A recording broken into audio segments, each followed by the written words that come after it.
Good morning, welcome to my workday vlog. So today I've got loads of yarn to dye.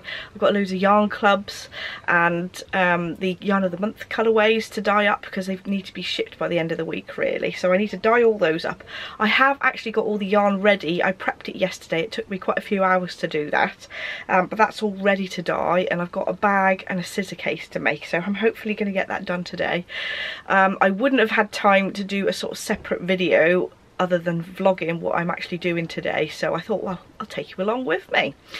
Some of the colourways are going to be sort of the actual yarn clubs that are kind of a mystery. You know what sort of colourways they are, so I'm not going to show you those ones, but I can show you the August colour of the month, which was the Kokomo colourway, so that's okay. I've got plenty to do, plenty to show you, so I'll take you with me. So this is my craft room that I do my sort of daily bits and bobs and sewing, but I do my dyeing in my garage. So Jensen's going to open the new parcel we've got through the door. I've got a little assistant. Daddy might have to help as well because I can't do it one-handed. We've got a new shredder, haven't we? Yeah! Are you excited? Yeah. You can see the fabric stash I've got in the background. Whoa! It is a big shredder. Wow!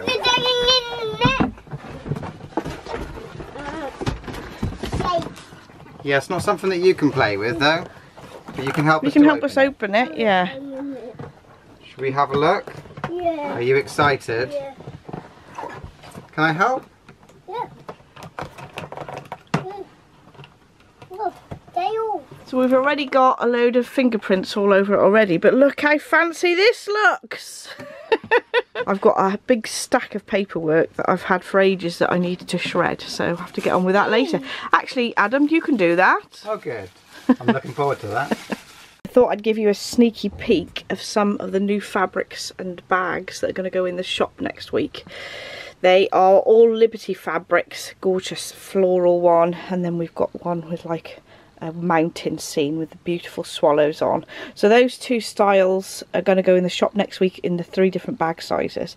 But then I've also made up some handles. I've been meaning to do this for ages, so I wanted to make a handle that went really well with the rest of the body, so I've wrapped some cotton webbing in some of the matching fabric to make these really tough handles, and I'm really pleased with those. I think I might have a go at some longer ones as well, so you can actually use these larger bags as a tote as well, but these smaller handles are great for just carrying it around like that. This one is a drawstring as well, so I can draw that up to show you what it looks like. There we go, that's what it looks like drawn up. I couldn't do it one-handed with the camera in my hand, but that's what the drawstring looks like, and obviously the zipped one, when it isn't drawn in, that'll look just about the same really. But I'm really chuffed about those handles. That's made my week. So I'm excited to get those listed sort of as a separate add-on, so that if you're ordering a bag, then I can make up some handles for you as well if you wanted those done. You can see that I've got the fan on my desk here and all sorts of bits and bobs that I need to sort of tidy up really, but as I've got a day full of dyeing, it's going to have to wait. So I'll be able to put these exact handles on the medium sized bags as well, or whatever size you wanted, so there'll be a sort of add-on as a little extra if you wanted to add those, because I know some of you use the drawstring to hold the drawstring versions and the medium sized ones, so you don't always need those handles, so they can be an additional extra. So we are now in the garage. This is very fancy in here. You can see by the beautiful breezebox walls. I have got a load of boxes of yarn down here.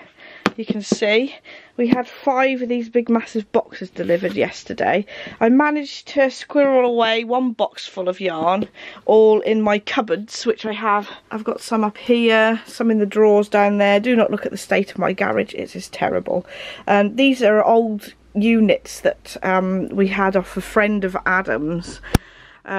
I've prepped some of the yarn here, some that's just left dry, and I've started to soak some already, so you can see I've put them on reusable cable ties, and I have some in here ready, soaking, ready to dye. So I've got them in different bowls so I know which is going to be dyed which colour, but I use these cap litter trays actually, which are really useful to soak them in because it keeps them all sort of nice and flat and you get less tangles. So first of all I need to make up the dyes ready to start painting these yarns. So I've soaked these in some water and some vinegar, but you can use citric acid as well.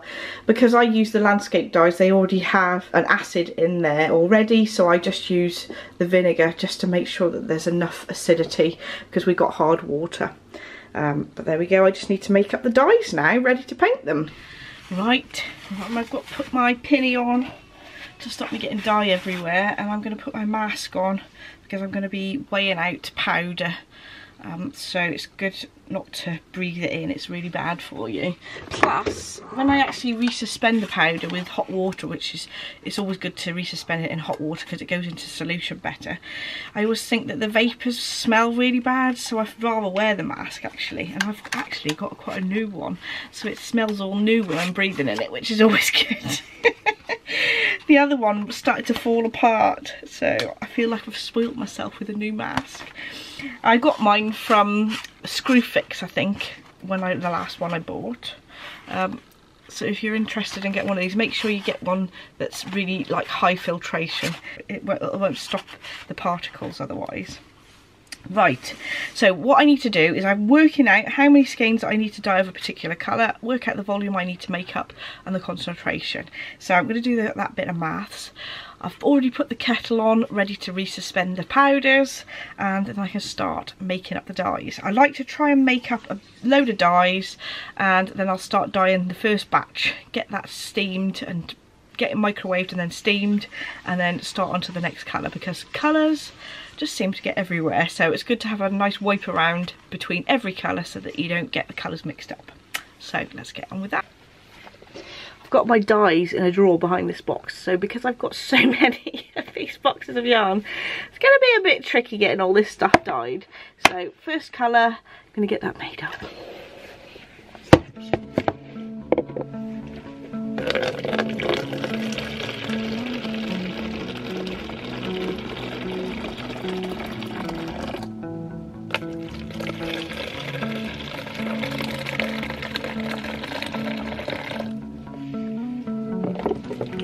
So I've left the dyes to get into solution for about 20 minutes because I find that it just works better that way. And then I'm dyeing some tonal colours here. This is a tonal layer first before I do some speckling on this particular colourway. So there's quite often several different layers, and I tend to dye mine sort of one or two at a time with the tonals even. So it's a real step-by-step process.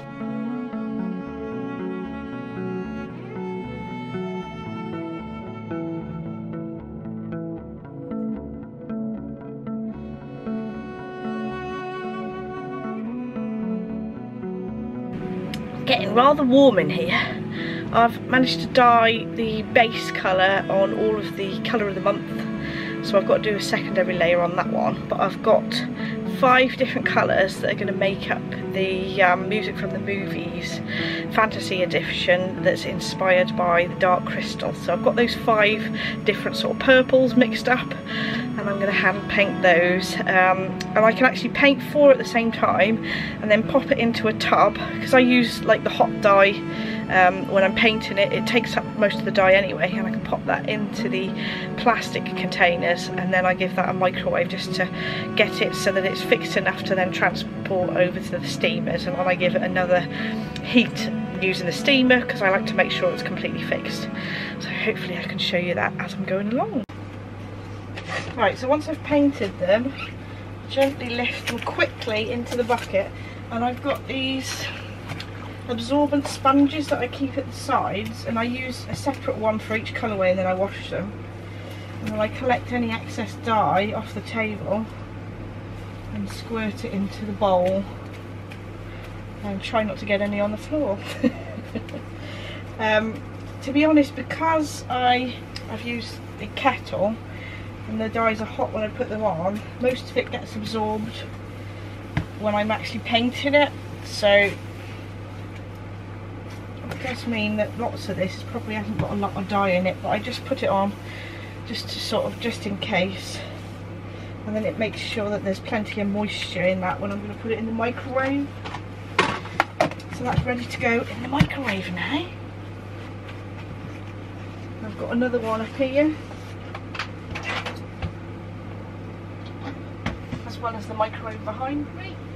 Well, over there.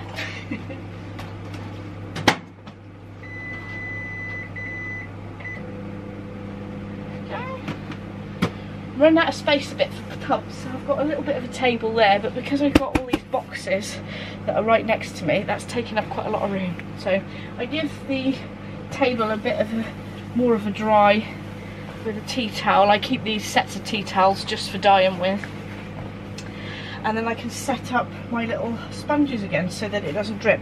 Obviously the actual table isn't quite flat, so everything always seems to drip this way. That's why I've placed them there. But once I've done that colourway, those will go in the wash, and I've got another set that I can use. You can see how scruffy they look, but they're basically just ones you use for the kitchen to wipe over surfaces, I suppose, but they're just like thin sponges. So the microwave is running in the background, so hopefully it's not too noisy. But I'm doing the minis for the Popstars mini sets now, which is named after REM, or different songs from REM. So I'm sorting those. I've got a couple of tonals, a couple with speckles, a couple of just multicolours. Well, not multicolours, but in the colour theme that the different sort of yellows and oranges. I have been thinking that maybe I should get myself an oven instead of just painting it on the worktop, because it is a little bit messy.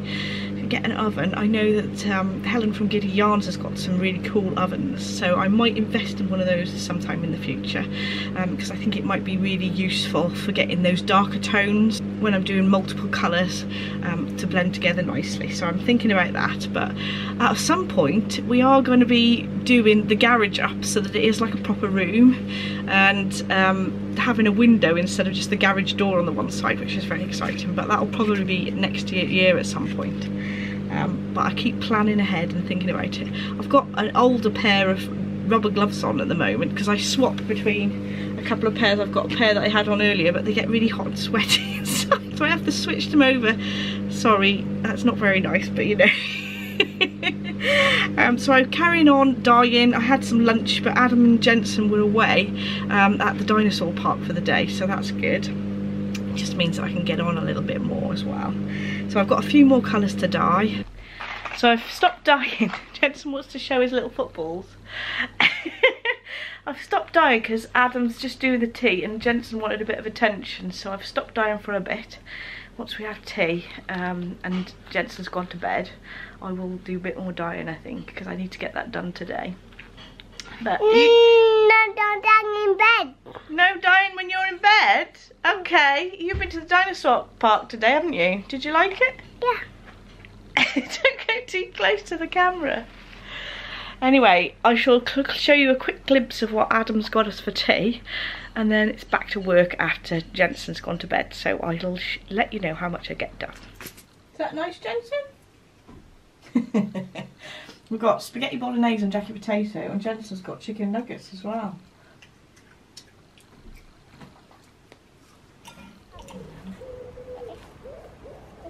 Whoops.